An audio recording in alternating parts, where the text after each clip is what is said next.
प्रिय दर्शक वृंद आपण को स्वागत जनाऊँ वार्तावलय तरफ मु हरे कृष्ण महापात्र। राज्यर राज्यसभा निर्वाचन एक रोचक मोड्रे पहुँची।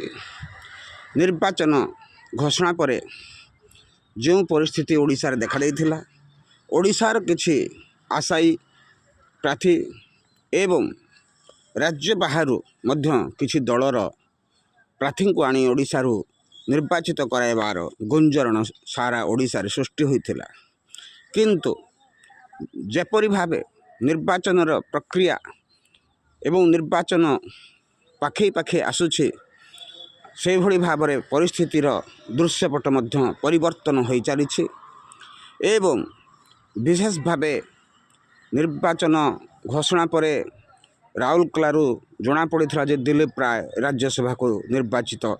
लड़े, किंतु बीजेपी दलर प्रार्थी चयन प्रक्रिया विलंब होला। ता मध्यरे कांग्रेस राज्य सभापति भक्त दास एवं बीजेडी सुप्रीम तथा पूर्वतन मुख्यमंत्री नवीन पट्टनायक एक अघोषित मेंट हेबार सूचना आरंभ होला एवं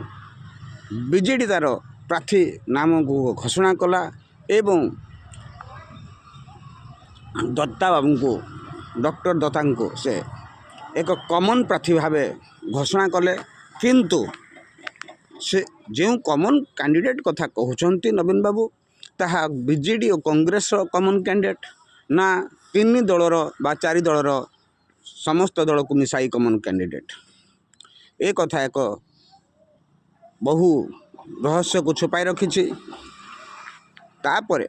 बीजेपी इतिमध्य एक खेल आरंभ कर देइछे जहाँकि ओडिशा राजनीति रे एक नूतन समीकरण सृष्टि करिवो एवं वर्तमान राज्यसभा को ओडिशा रु जिबे 4 जन, 4टी सीट अच्छी एवं 4 जन प्रार्थी निर्वाचित हेबे। किंतु निर्वाचन प्रक्रिया रे भाग नहीं 5 जन, बीजेडी जड़े कॉमन कैंडिडेट जड़े, बीजेपी 2 जन एवं स्वाधीन प्रार्थी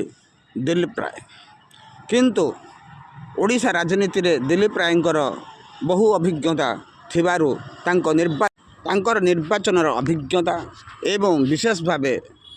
पार्टी पाई नुहे माटी पाई जो डाकरा ताहा ओडिशा रे समस्ते जानिछन्ति। इतिमध्य से जड़े सुनामधन्य शिल्पोद्योगी और राजनीतिज्ञ एवं तांका परिवार मध्य राजनीति सहित जड़ित ओडिशार विभिन्न प्रवाद पुरुषों सहित पूर्वतन अभिज्ञ राजनीतिज्ञ सहित तांकर घनिष्ठ संपर्क रही आछि एवं तांकर प्रार्थीपत्र दाखल करिया परे बीजेपी जे भली भाबरे परदा पछरु तांको समर्थन करियो बोली खोला खोली घोषणा कला। एथु स्पष्ट प्रमाण जे बीजेपी रो एहा एक बड़ चाल जहाँकि ओडिशा रे आगामी मार्च 16 तारिख रे एक स्वतंत्र एवं नूतन राजनीतिक समीकरण सृष्टि करिवार